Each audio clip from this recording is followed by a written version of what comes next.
Hello to all of you unconventional conventionists out there. Welcome to Rocky Talkie, the show where we talk about anything and everything related to Rocky Horror. I'm Aaron. I'm Nicki. And I am John. And we've got a great show lined up for you today. But first off, before we jump into that, let's talk about what we did this week. Nicki, what have you been up to? I'm kind of pumped. I had a really good week because yesterday Josh took me to Best Buy and finally forced me to buy a computer. I've had the same piece of shit computer for the past 6 years, and it barely ran, it barely functioned, it wheezed at every click. So I got this really fancy gaming computer. I'm not a gamer. I just gave Josh all of my money and said, buy me something that can run Fortnite well. And it's so dope. It's the coolest computer ever. I'm so excited about it. The amount of vomit that just apparated into my mouth when you said Fortnite is astronomical. Listen, it is a guilty pleasure. He'll kill me, but me and Josh, we play it all the time. At what point is it just a pleasure? Well, I mean, I'm type of person that's there's no such thing as a guilty pleasure. Yes, there is. It's Fortnite. Yeah, no, I can acknowledge that. Or as long as you know. Thank you. Well, how was your week, John? If you want to judge, let's talk about you. I mean, I had a fantastic week. This past weekend was this big event that I was a part of with Twitch. It's called Friend Fest. It was a event that celebrated the 1-year anniversary of Animal Crossing New Horizons. And I was part of a group of Twitch streamers who toured these extremely fantastic islands, and I got a lot of follows, a lot of subscriptions, and a lot of money from that. But most importantly, it was just such a cool, gratifying experience to be part of something that other content creators helped to create with me. It was super cool. I'm still kind of riding the high from it, if I'm being honest. So not necessarily any better or worse, but Animal Crossing is much better than Fortnite, and we all know it. Man, I don't know if I can agree with that either. I haven't played Animal Crossing, so I can't say that you're wrong, but you're probably not wrong. Yeah, and Aaron, you have no leg to stand on. You play card games, but on a computer. Oh, I think Fortnite beats Magic the Gathering. Wow. Called the fuck out. What did you do this week, Aaron? Well, I played card games on a fucking computer. There's some new actually, even kind of a little lamer than that, I finally picked the pineapple that's been growing in our house for the last year. You're kidding. Plus. Honestly, that's pretty fucking cool. Did you eat it? We did. So was it gratifying? Oh, it was wonderful. So about a year ago, my parents brought us a cutting from a pineapple plant that they had, and it was just the tiniest little thing. It was in a tiny little pot, and over the last year, it has grown to consume a quarter of my living room and sprawl everywhere. And despite our best efforts, we could not kill it. And it finally gave up the fruit. And just the other day, we were able to pick it, chop it up, had it with some ice cream. I've got some saved for some drinks, and I've got some saved to go with some pork I'm gonna make. It was really tasty, so that was the highlight. I'm so jealous. That sounds super dope. No, seriously, not even joking, that beats anything I did all week. That beats anything that I've probably ever done in my entire life. Yeah, you literally grew that, and then you ate it. What the hell? And then you fucked it. What? What? What? Did you do that? Yeah. You didn't do that. Did you? I did not. Well, I mean, that's a transition if I've ever heard one. Let's get started with some global news. Yeah, no, let's go from there. That's great.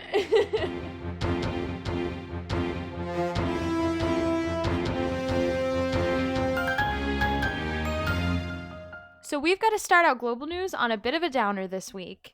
Houston's historic River Oaks Theater, home to the cast the Royal Mystic Order of Chaos, will be shutting its doors for good at the end of March.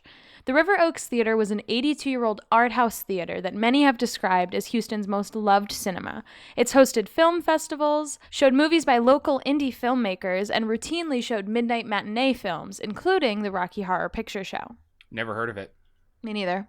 Unfortunately, River Oaks fell victim to the world shutting down last year and hasn't been able to pay rent since March of 2020, much like everyone else in this country, and has been open about the fact that, due to the need to host much smaller audience capacities in each of its 3 theaters, it will likely be unable to pay its full rent for the foreseeable future. Yeah, although the cinema has tried to come to an arrangement with the building's landlord, both parties were unable to reach an agreement, so the theater will be closing down at the end of its lease, which expires at the end of March. We know a lot of our Rocky family have lost their home theaters in the midst of the pandemic. We know that on the grand scale of pandemic-related loss, this is just a drop in the ocean. But we do want to acknowledge how difficult it must be for your cast to suddenly be without a home, especially during a time when relocating isn't exactly easy. We wish our friends at the Royal Mystic Order of Chaos all the best, and we hope that all of you are able to find a wonderful new theater as soon as it is safe to do so. So shifting gears to a bit of a lighter topic, perhaps a hotter one, if you will. Seriously? I said what I said. So, Hot Topic has just recently launched a line of "This is my Rocky Horror costume apparel," which sounds great, but wait. These are black t-shirts, sweatshirts, and hoodies featuring a red and white image of different Rocky Horror characters with white double feature text, badly distorted double feature text, reading, "This is my blank costume." So far, they've released Frank, Riff Raff, Magenta, and Columbia flavors in sizes ranging from small to 3XL, but who knows or cares, they could come out with some more later. I hate this. This is hilarious to me. No, this is absolutely hilarious to me because I didn't do Christmas with my family this year because of COVID. So I got all of my Christmas presents this week. And one of my cousins got me $100 worth of Hot Topic gift cards, even though I don't shop there. So now I have a reason to go spend all of them. Thank you very much. I'm thinking Hot Topic theme night. Anyone else with me? Absolutely fucking not. Fuck. No, that sounds like one of the theme nights that I'd hate the absolute most. See, between this stuff and all the other Rocky crap that Hot Topic sells, you could probably pull it off. I'm pretty sure it would just end up being like a janky punk theme night, but worse. Yeah. It's super meta. You're super meta. Oh. It kind of sounds like an absolute train wreck, but honestly, it might not be the worst idea to keep a few of these on hand for, like, those nights.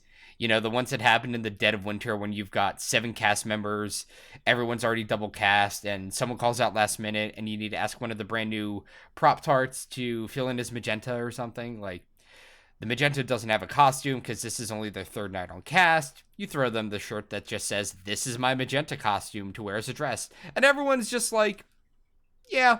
Prop tarts? Prop tarts, yeah. Mm-hmm. Those would be, they're like Pop-Tarts, but they stand around and don't know what they're doing. Instead of being in my tummy. Confirmed Aaron wants to eat all the new people. Ooh, no. Oh my god. FNS is pretty cool when it comes to, like, casting, because if we all normally come to every show with, like, at least one extra costume just in case. But last year, we did a switch night, and I played Brad, and I don't know what was going on in my head that day. I packed the whole costume like I was ready, and I rolled up to the theater, and I don't remember what I was wearing. I think I was wearing, like, Uggs. Like, I was just like, it's cold out, it's January, I'm gonna wear my Uggs, like, it's gonna be fine. And I didn't bring any other shoes for Brad. And I was like, how am I gonna get away with this? And the newest cast member, she was like 17. I had never met her, was wearing shoes that looked like Brad's shoes. And I was like, what is your shoe size? And she was like, oh my God. And we had the same shoe size. So I stole this girl's shoes for the entire night and she had to just run around in my Uggs. It was hilarious. I actually, like, contrary to popular experience, I don't think I've ever had a situation where I haven't been able to figure it. Like, if I've forgotten something, I'm pretty sure I've always figured it out, like, to the point where it's not even worth mentioning.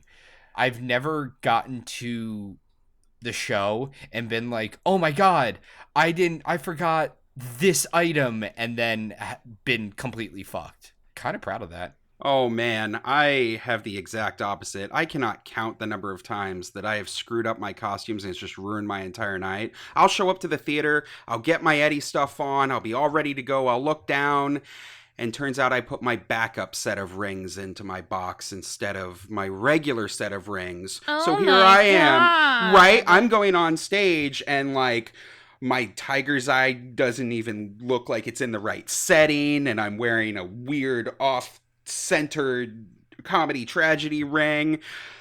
It's Oh my gosh, your diamond a- shoes are too tight and your wallet is too small for your 50s. John, I have a very important question. Yes, please. We have to whisper so Aaron can't hear us.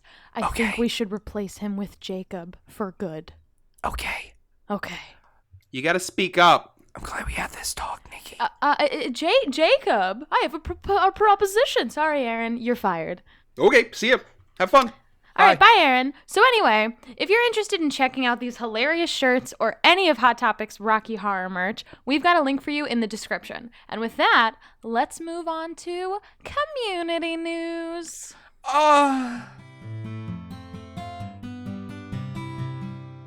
Community news. More like Community news. community news. I was about to sing a happy song.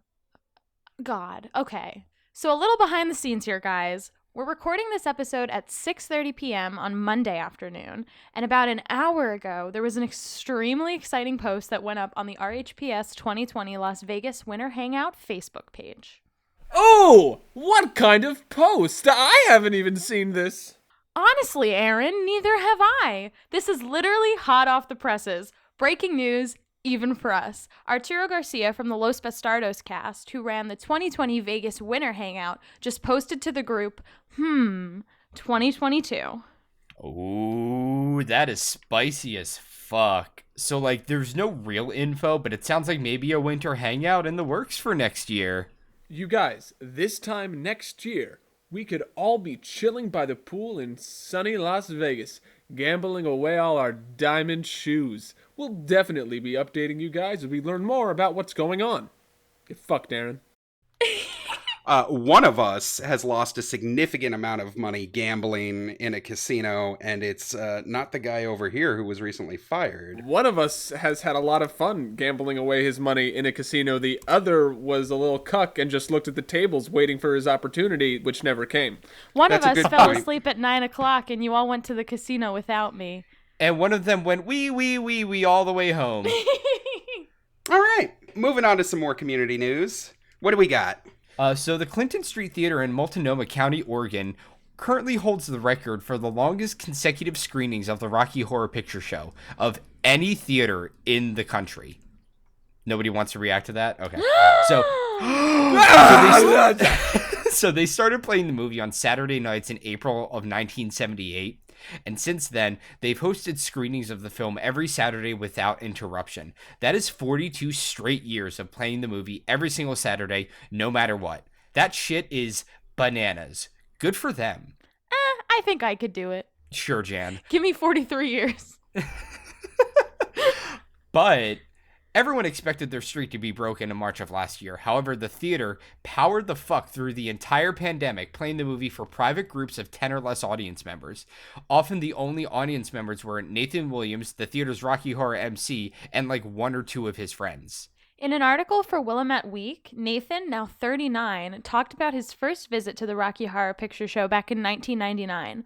Williams says that for him, Rocky Horror at Clinton Street is a shining beacon that has lit up the lives of countless people who had no other place to go and be themselves. We're just keeping that alive, even if just in spirit. So people know there's a place that will always exist where they can go, let their hair down, and not worry about being judged. I don't have any hair. You can do that too. Oh, okay. Yeah. You can keep it up.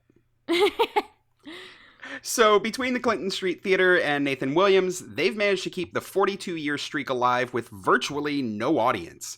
But starting the first weekend in April, the theater will start opening up a handful of tickets to the public screenings, and Rocky will resume once again. That's so exciting. It really is. It won't be quite the same, of course. According to the Willamette Week, under the moderate risk designation, indoor entertainment venues can only operate at 50% capacity, so only 50 people will be allowed into each screening.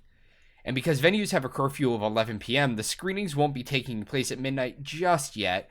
They aren't sure what the show's start time will be, but we'll be releasing more info as soon as they've got it. And honestly, no matter what time the show takes place or how many people will be in the theater, I'm sure it will be amazing for everyone to be able to bring some life back to this decades-old tradition for the theater. On top of all this, the Clinton Street Theater will also be available for private rentals beginning in April.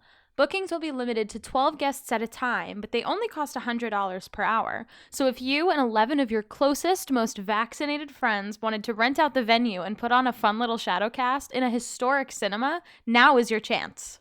If you'd like to learn more about the Clinton Street Theater, we've got all this info and a ton more linked for you in our show notes.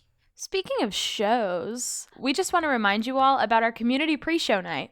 This Saturday, March 27th at 10 p.m. Eastern, we're going to be hanging out with you guys, getting cozy, and watching some of our absolute favorite pre-shows. No, we won't.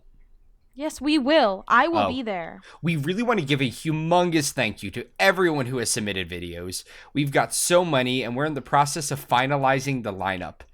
We're all really excited about how much great stuff we've got. We think this is going to be a lot of fun, and we really appreciate everyone who's gotten involved. So if you're looking for a chance to have some fun this Saturday with your Rocky family, the show will take place this Saturday, March 27th at 10 p.m. Eastern on rhpslive.com.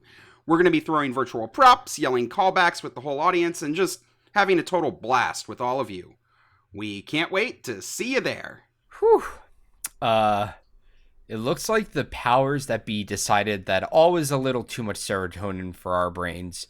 Too much good news. We need to take it down a notch and invite Jacob, Irving, Roger Gordon to join us for our next segment. Hi, everybody. John, Nicki, Aaron. Jacob. Hi, hun. Sup, bro? You know me. I'm the side character with a flutter in my heart and a straining in my pants. I'm here today because me and my Papa Bear have been exchanging certified letters through USPS. Most recently, I sent him one of my soiled handkerchiefs, and he sent me, a sarcastic little restraining order. And it was so funny, it made me think, wow, Barry's so much funnier than all his Rocky Horror castmates. I should write something about that. So I commandeered the Google Doc and I'm ready to give everyone my dissertation on why Barry Bostwick is the best actor in Rocky Horror. Okay, I'll bite. Let's do this, Jacob. Why is Barry Bostwick the best character in Rocky Horror? I think it's important first to note that Meatloaf and Barry are clearly the two most male forces on the cast.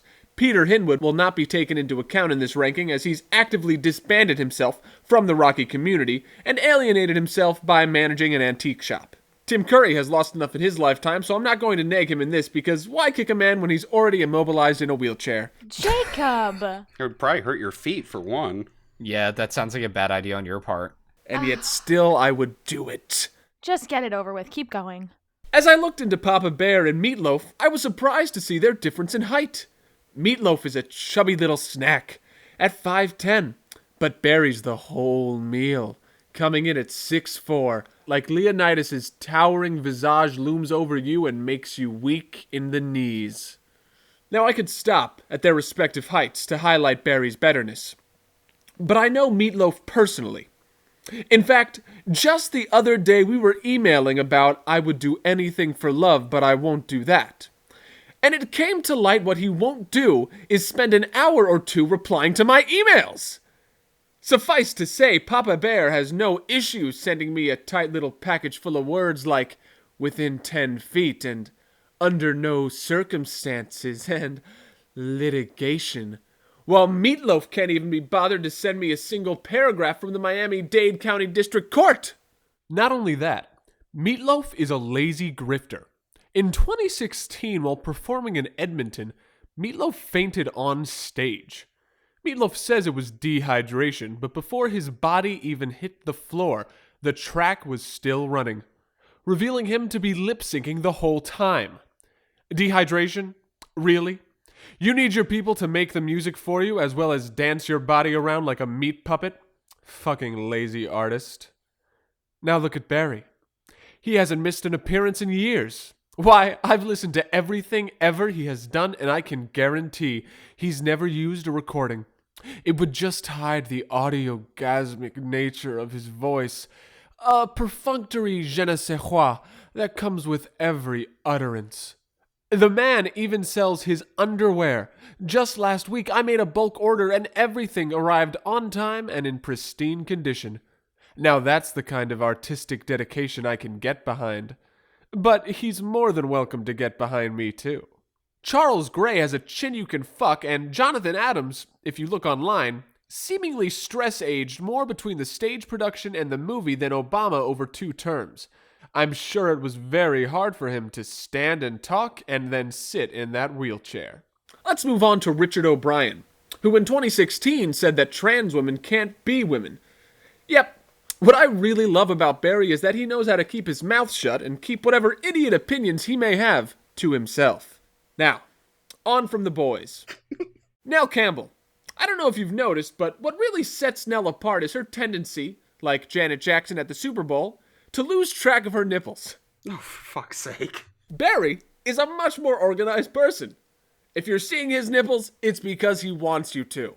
Furthermore, has anyone seen Do the Swim? If not, you should treat yourself. It's a 3-minute wet dream as little Nell flops around on the floor and tells us about how she swims, how in fact she does the swim, all while trying and failing to keep track of her nipples. I like stilettos and lipstick more. Or maybe Round Like a Record. Round Like a Record is probably her better. Maybe something off of Fever. Fun fact, in all those albums, she also has a hard time keeping track of her nipples. I don't think you've seen any of those, but I know that that's a safe statement to make. Nell Campbell. Boobs. Patricia Quinn has the face of someone gracefully aging, but her career has the markers of a 60-something throwing a tantrum against Father Time. In 2006, Pat tried, at the ripe old age of 62, to relaunch her career as a DJ and a club kitten. I'm not sure who out there is waiting on old Quinn to DJ in between kitten humping them in a Molly haze on the dance floor, but Barry is much more refined. Sure, he's old, but he knows it. He's taking LSD trips in a teepee in the desert with his friends, the way God intended for old people to take drugs. He's making YouTube clips where he mockingly spouts all the floofy, off-color opinions a man of Barry's age is like to have. And he's involved in a lascivious relationship with a much younger man. What could be more in line with someone his age than that? Last, and certainly least, we have Susan Sarandon, the starved for attention, Twitter-hungry, spouting politics at the mouth all to get one story on The Guardian about her second coming out, dying artist who played opposite Papa Bear. Sarandon is, in an ugly way, shrinking away as the spotlight leaves her. She's clutching back up for a meager taste, but no one cares. Barry didn't get the spotlight all at once, so he's still kicking. Pumping out content, whether it be merch, or movies, or YouTube clips, because he doesn't need to claw for the attention. It comes naturally. Why, even in the remake, Barry was the best. And to talk about that, why don't you guys do the thing and transition into our next segment, Nicki Asks a Question. Oh, that's me. Doodly doodly. You know Barry wasn't in the remake, right? You're just a moron. Yeah, Barry was in Teen Beach Movie. Honestly, I fucking hate when he does this. But I do love Nicki Asks a Question time. Okay, guys, we teased the hell out of this week's Nicki Asks a Question, and we cannot even begin to tell you how pumped we are for this write-in right here. John, why don't you go ahead and read it for us? Of course. So this message is from the Duke of New England. It's a really weird noise to make when you're horny, Nicki. I actually followed him on Instagram the other day, so we cool. Well, hello again, Rocky Talkie. It's been a while. There's a question I've been pondering far longer than this podcast has existed. And while it may be more opinion than factual research, I need to know the answer. Why is the 2016 remake, The Rocky Horror Picture Show, Let's Do the Time Warp Again, so universally hated? Now, I'll be real. This is one of the few things I agree with the bulk of the fandom on. I was super excited for it to come out, since it was announced very shortly after the first time that I have ever watched Rocky. But it was disappointing. It wasn't all bad. It had its moments, but I never pick it over the 1975 version. Now, I have a few reasons I consider it bad. Strange characterization choices, overproduced cinematography detracting from the camp, Riff's weird guitar gun. But I'm curious what you think, and why you think it was such a flop. Is this a good Nicki asks a question? No, probably not. Am I going to ask anyway? Hell yeah. If it goes well, maybe I'll just have to ask the same questions about shock treatment. Just be glad it's not another rumor. Yours, as always, the Duke. All right, let me get this out of the way real quick here at the beginning. Shock Treatment is a good movie, and the remake is a bad movie. So I don't know what you're talking about with Shock Treatment, Duke, but I'm gonna bust your ass back down to, like, I don't know, what's lower than a Duke? You need a little shock treatment. That's all I know. will quit right now. I've never seen Shock Treatment. It's jumping like a real live wire. Need a little Bit of shock treatment. Me and Jacob are starting a band. John has left the chat. I fucking love that song from Shock Treatment. All right, we're not talking about Shock Treatment, though. We are talking about the remake. A remake and a sequel are completely different. A remake is worse. So let's talk about the remake. General info about the remake. Let's just crap some facts out here in case you somehow missed this when it came out. So the plans for a remake started back in 2002, with a possible date in 2003 for the 30th anniversary of the original 73 musical. The remake had former Broadway producer Gail Berman attached to it, but the production failed to materialize. MTV planned a remake for 2008, also with Gail Berman as a producer, but that production failed as well.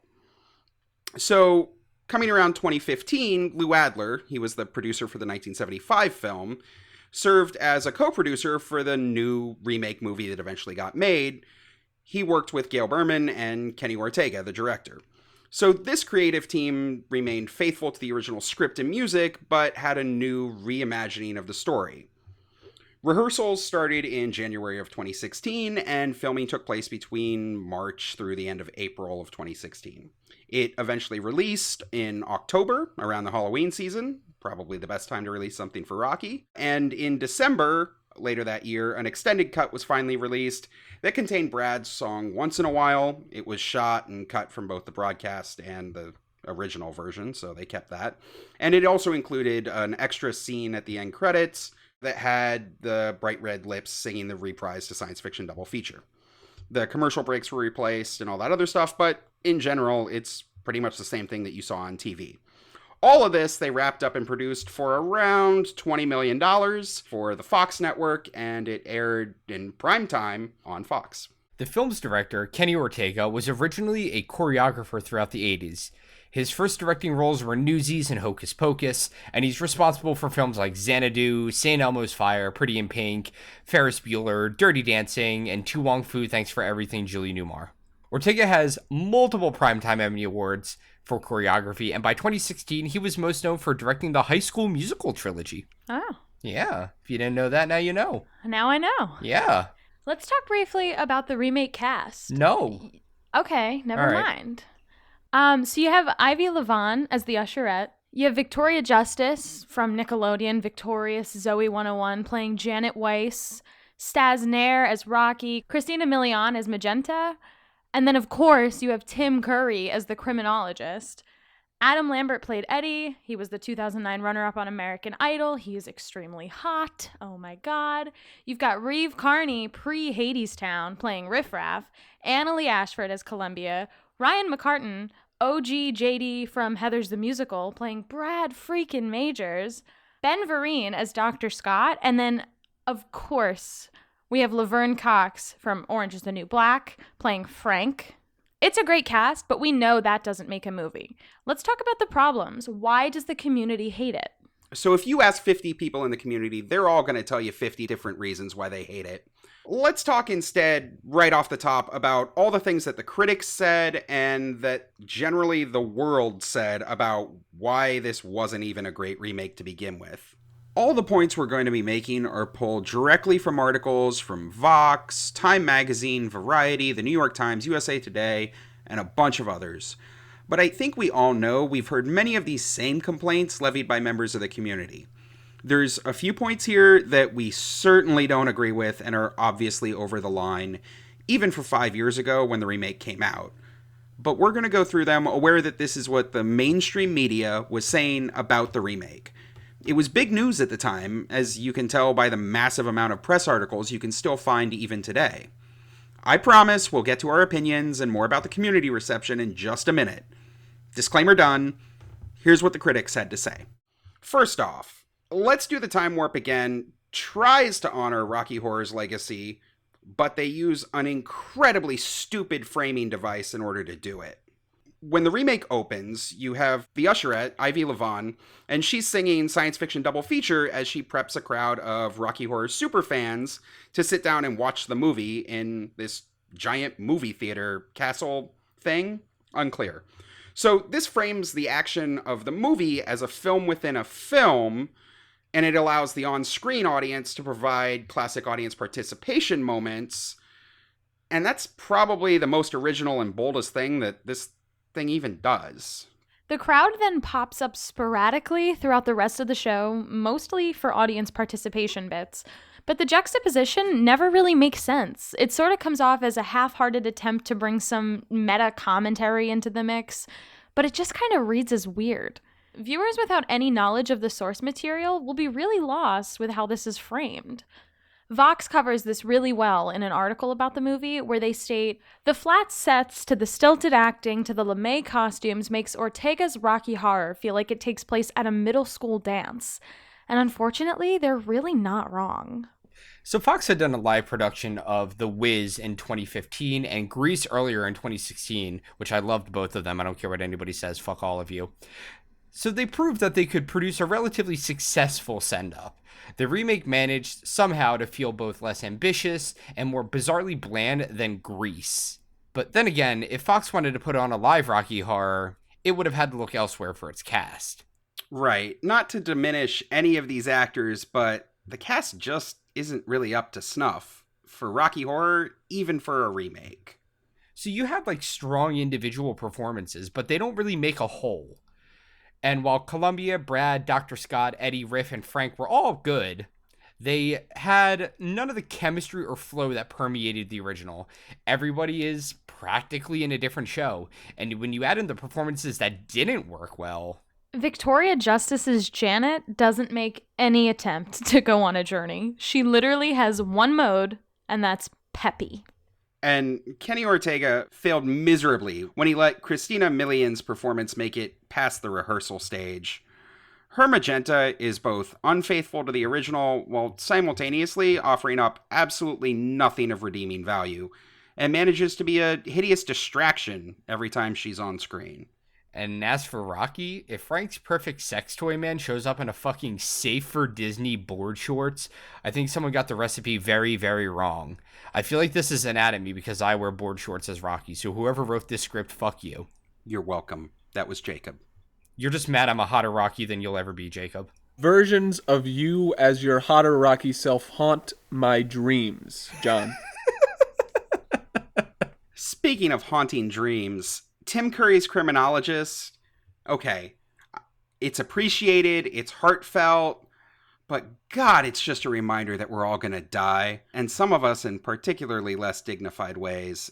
It's the same reason that New Year's Rockin' Eve viewership plummeted for years when the network insisted on hauling out Dick Clark's corpse and made the poor man count backwards from 10. I've got to say something. Aaron, at the beginning of that paragraph, you said Tim's Criminologist, and it's written out as Tim's Crim, which rhymes. And you saw that it rhymed, and you chose to say the thing that didn't rhyme. You did the work in your head to get to a phrase that didn't rhyme from one that did. You did work to do worse. How does that feel? I just want to know. Honestly, I have never, ever agreed with Jacob before, but I agree with Jacob. Well, speaking of doing work to get a worse result, Let's talk about Laverne Cox and how she's not really Frank. What a transition. Fuck you. I'm gonna transition on that. Plenty have taken issue with a trans woman playing Frank, and that has nothing to do with it, unless you're the kind of special that thinks casual transphobia and gay bashing is an effective way of communicating your point. Eat my dick. Gender-bent casting is super frequent in theater and normal in every Rocky theater across the world. But when you do gender-bent casting, you either allow it to go unacknowledged, or you ensure that it doesn't significantly alter the subtext of the piece. You cannot just simply ignore it. Take Dr. Scott, for example. They happily cast a black actor as a possibly ex-Nazi school teacher in the middle America in the 60s. And they just left it at that. No extra explanation, you just have a black Nazi. It's all the more absurd, and that's fine. Right. Instead of subverting every gender and sexuality expectation that you might have, you know, what Frank's supposed to do, you're just confused as to why a woman's playing a male role. She doesn't even attempt to embrace Frank's most defining characteristic, and that's that he's a relentlessly gender-fucked weirdo. Laverne's Frank is glamorous, it's stunning, but at no point does she give off anything resembling weird or scary or sexually frightening. Without Frank straddling gender lines, who gives a fuck that she made a man? What's so weird about her seducing Brad? The production's only queer moment becomes Frank's flirtation with Janet, which is the least racy of Frank's encounters in the show, and was not revised or modified in a significant way to play up the impact. All said and done, Laverne tries her best, but comes off way, way, way too polished. A criticism that you will often hear with the glitz and glam versions of stage shows in years past. And while Tim Curry's Frank clearly flips between Jekyll and Hyde personalities, kind of a self-absorbed narcissistic diva and a psychopathic crazed alien murderer, Laverne Cox's Frankenfurter is far more restrained and just refuses to allow the crazy to come through in any meaningful way. This isn't an interpretive choice, it's more like a flagrant disregard for a core part of the character. Why? Because they refuse to show a trans woman as a crazed psychopath on 8 p.m. network television. Or whatever other reason you want to give, it just didn't work. Great, so let's talk about who the hell was this movie even for? There's nothing less charming than that which sets out to be campy. They polished it up, but Rocky doesn't do well with polish, and they included AP, an entirely unique, spontaneous, and 100% live phenomenon, and then refined its slick asides that did more to pull you out of the action than make you feel like you were part of the show. If the urgency people have long felt towards Rocky is the collective experience of watching it, give us the real thing. Show us a live show with all the flaws and the risks, not this perfectly functioning theme park ride that just borrowed the Rocky Horror name. The portion of the show that differed the most artistically from the original, Floor Show, Takeover, I'm Going Home, that had more of a feeling of a Hot Topic emo phase rather than campy, glitzy send-up. What even was with Riff and Magenta's crazy costumes? And this applied to all of the Transylvanians too. The show completely loses the weirdness the Transylvanians are supposed to provide. Instead of looking dressed for a night at the opera and wrestling with the juxtaposition that these are creepy aliens done up in bonkers colors, their entire presence becomes boring when they all look like they just stumbled out of the fishnets and leather section of a Spencer's Gifts. The weirdness of Rocky just becomes sad in an I'm so edgy kind of way. When it came out, and indeed leading up to the production, the community was hopeful but cautious. I mean, if I'm going to talk about it, because everything that we just talked about are like actual like critical reviews and not necessarily our own opinions. So like I'm going to throw a wrench into it. I fucking love the remake. When I first watched it, I hated it. I was like, how dare Fox look what they did to my boy, you know? Mm-hmm. But the more that I watch it, and I've seen it quite a few times at this point, because I just hate fun, I fucking love it now. I admit that watching it first, I just had this expectation that was just never going to be met, and I think that that's okay. The one thing that I would still take issue with is kind of like what all the critics were saying about how they took camp and they polished it, which I do agree with, and I did when I first watched it. I still feel like they took camp and they made it glitzy and pretty, which it shouldn't be. You can't be camp with that much intent. But I still fucking love the remake in all of its terrible glory. Yeah, no, we defer there, bud. We do not agree. I hate the remake in all of its terrible glory. I joined the community a couple years too late for this movie. So I didn't watch it until like 2019 probably or 2018, and I vividly remember like torrenting it on my phone. Like in bed at like 3 a.m. Like, I can't sleep. What am I going to do? I'll just watch the Rocky Horror remake. And I was excited for it because like I love Ryan McCartan and like I don't love Victoria Justice, but I thought that like she might have been a good Janet. I saw a lot of differences in the casting and I was just pumped. I was super pumped and I was let down completely. There was just a lot about the show that rubbed me the wrong way. I hated the way they did the songs. I hated Toucha. I still hate Toucha. Toucha makes me angry, and I want to talk about it. There's a moment in Toucha where instead of doing like a verse, they cut out Janet's like second verse where she's singing like Toucha, Toucha, touch me, and she's just like rolling around the bed moaning, but like safe for TV moaning. So she's just like, ah ha ha ha, woo! And then they have Magenta still say like, creature of the night, but they don't have Columbia take her line. I'm getting angry. I'm getting so angry. I think that they did not do any of the songs justice. I think that the casting was weird. I think that they changed the wrong things when they could have done so much better. I'm sorry. I'm so mad. I hate this movie. You know, I think I'm going to have to straddle the line here, and not because I want to have a third opinion, but mostly because, like, there's parts of this movie I actually really do like. I'm with John on this. There are some numbers that are fantastic. There's bits of it that are just, like, super fun to watch, and a lot of the criticism that we just talked about, I don't necessarily agree with a bunch of that, but you got to remember that what Duke's question here is very much about why does the community hate it?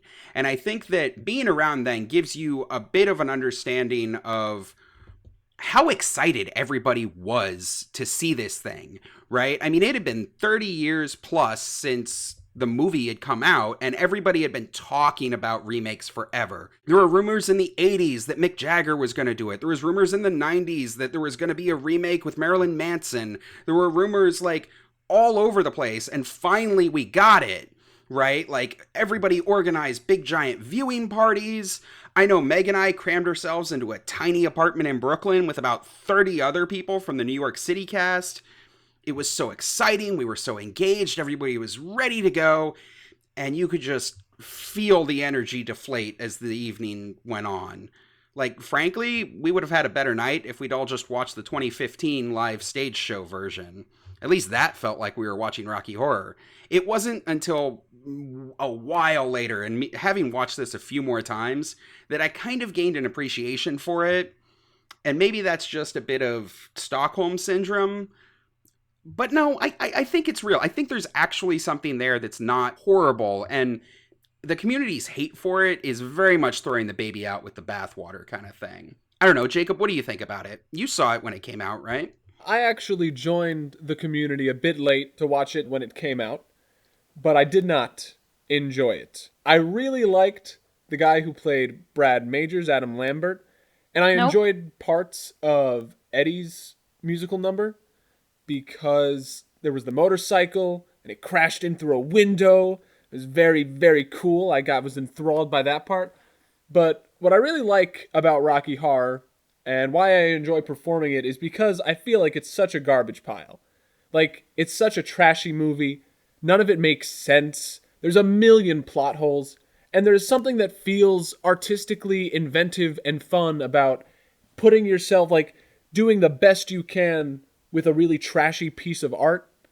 And the remake tried to get rid of that. Tried to be like, no, Rocky isn't trashy. It's, like, upstanding and weirdly cool, and I hated that juxtaposition, the trying to make it campy.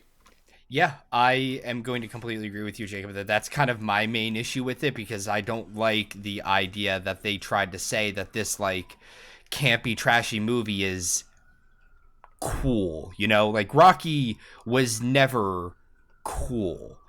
The one issue, and like, I feel like, you know, you can hate the movie all you want, but I think that there's also a difference between disliking the movie and gatekeeping the community behind the movie.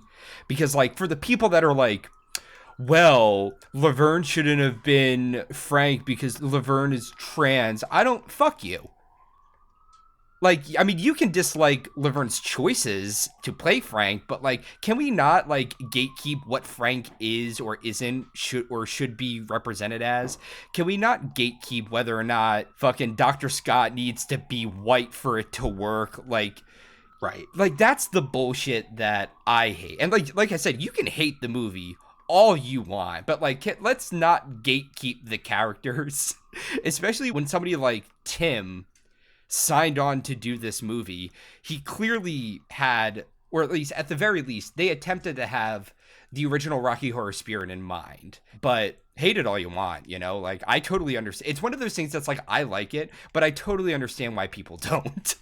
Something we mentioned earlier that made me think about it in a different way too is we referenced that Frank in the remake is a woman, and so a lot of the sexual things she does aren't different at all. They're just straight sexual things, and part of the allure of the original Rocky is that it's like really, really weird sexually, and especially the time it was put in theaters, right? For a lot of people, it was their first time seeing those sort of sexual relationships occur, and I think the remake lost that because everything felt very blasé sexually. It felt very natural. Like, there was the value of, oh my gosh, wasn't there, because it was so clean and crisp and precise.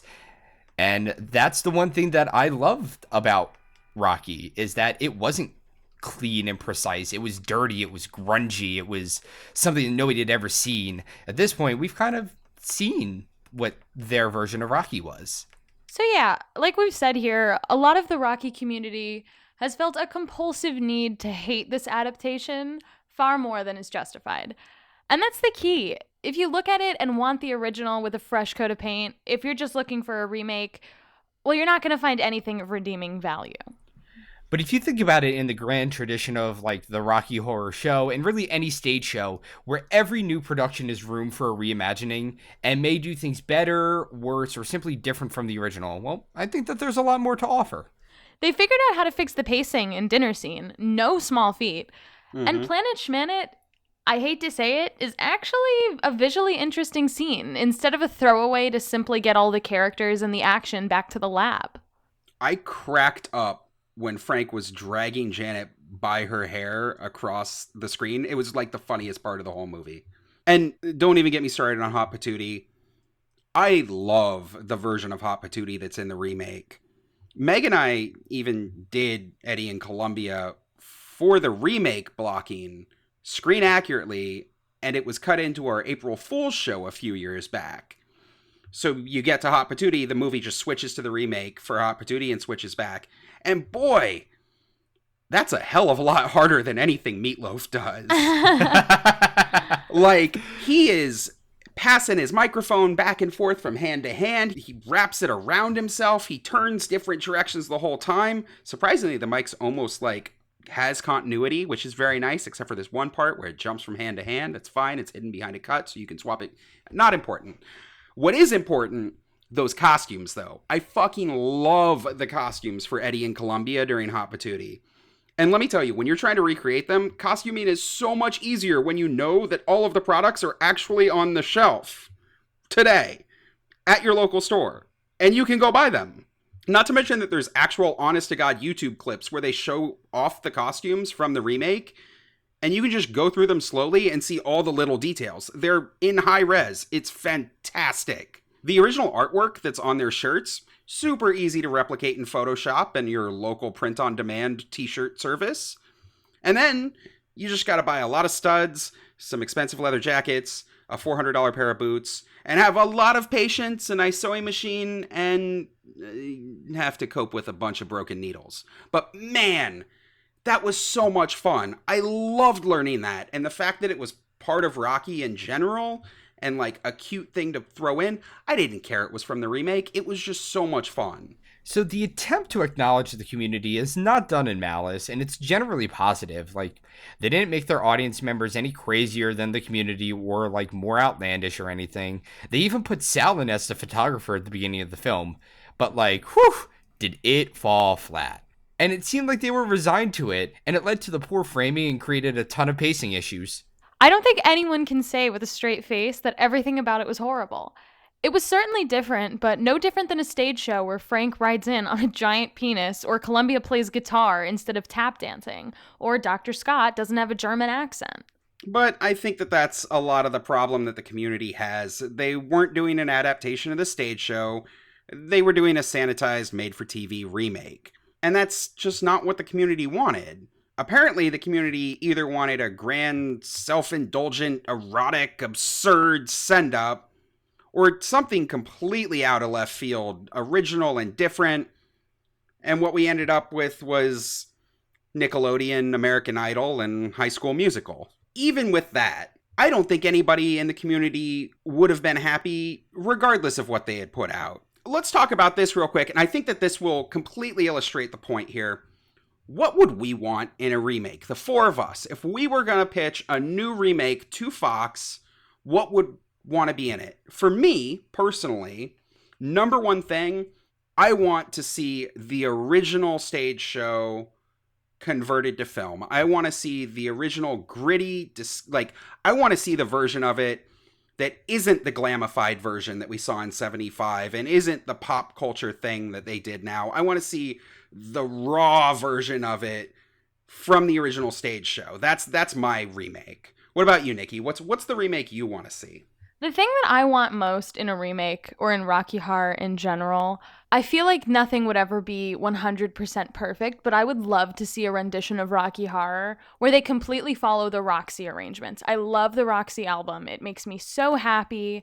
I love Janet. I love that her voice is less traditional than Susan's, and Roxy has such a place in my heart, and I would love to see that brought to the mainstream more and redone in a way that is more reproduced in a way that is more true to the original and has the quality of today instead of 1980 or whenever Roxy came out.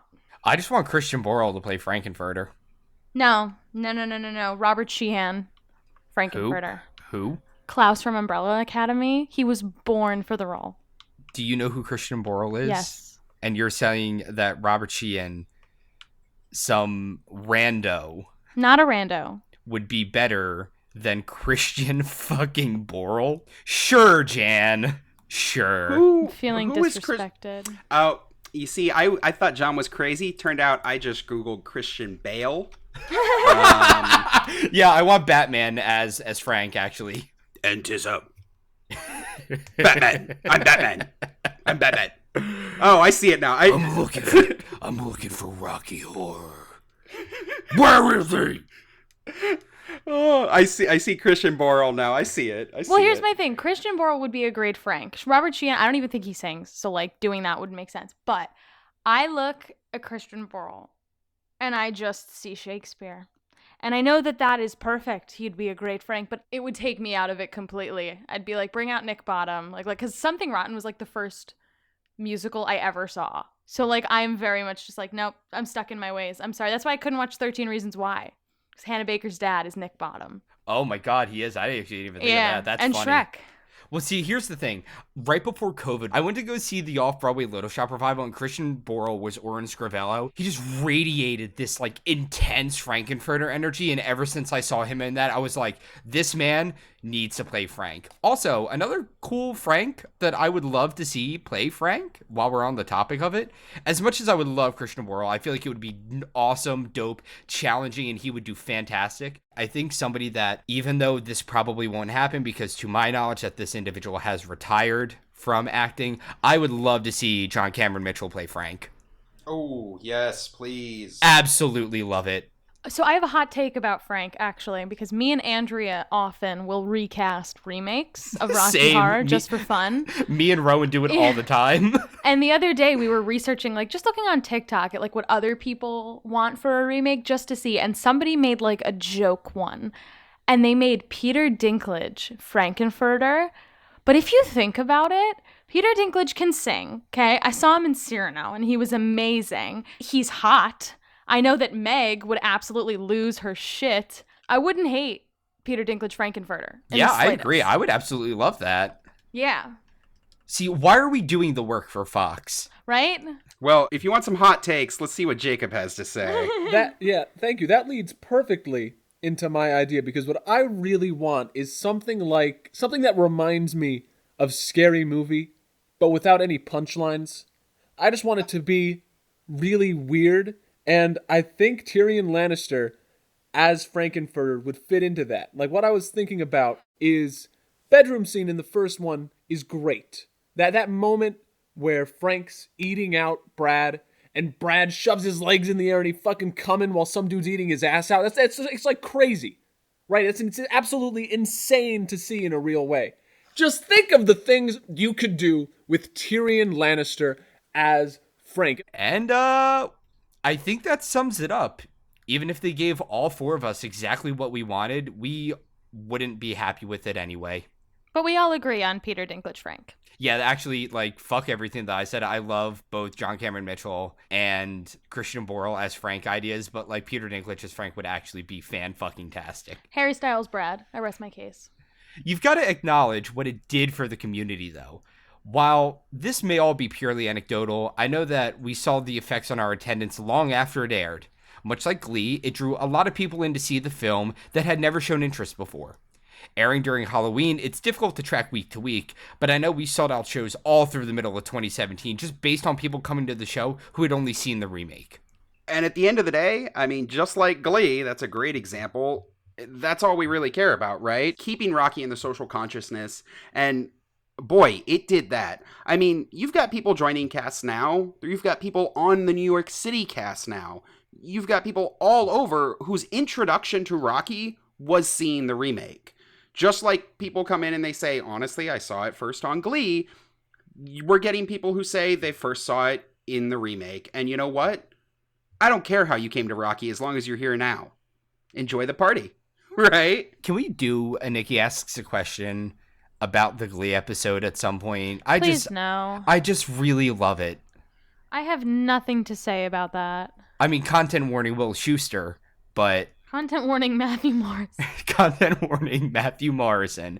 But, like, I want to talk about that sometime. Meg, put that in the calendar. No, do not. Do not. Listen, you can go jerk off to John Stamos by yourself. Like, John Stamos is not who I'm wanking it to in that episode.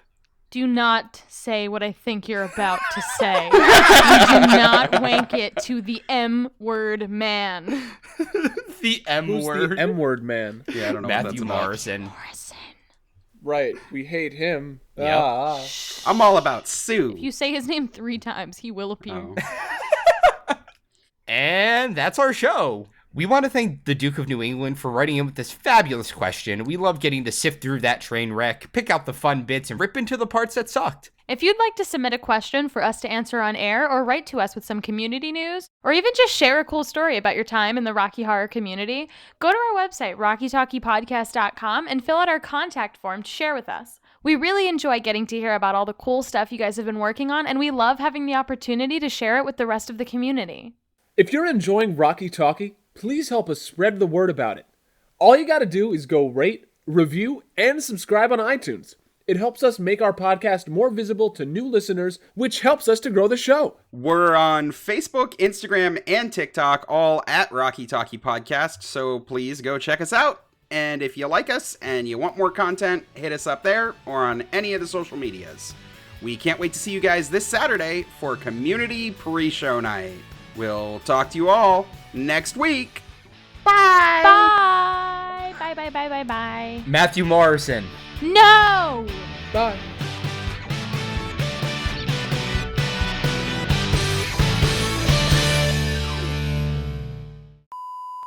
Nicki.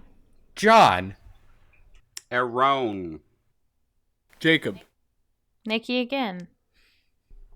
John. Nicki? Jacob. SpongeBob. Aaron's muted. I am not. Oh, I totally am. Aaron, you're muted. Aaron. We got there now. All right. Okay, yeah, fantastic.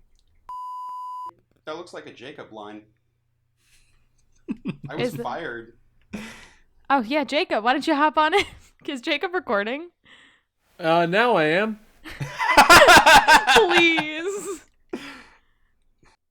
Are we talking about Ooh, community? what kind of post? Oh, what kind of post? I haven't even seen this. So the Clinton Street Theater in what the fuck is that word? Multnomah? Yeah, Multnomah. That sounds right. All right. Damn. So the Clinton, Yeah. you know, it really. Ow! I just hit my hand on the fucking desk. Come here, give a kiss. Oh, thank you. Do I pronounce lame differently? There's an accent. LeMay. LeMay. Okay. I literally know nothing, okay? And Jacob, who I don't care what he thinks, but no, actually I have to care what he thinks because I'm about to use him. That's right, Aaron. That's right, I'll fucking cut you. It helps us make our podcast more visible to new listeners, which helps to grow which helps us to grow the show. Why that made me laugh. Just that.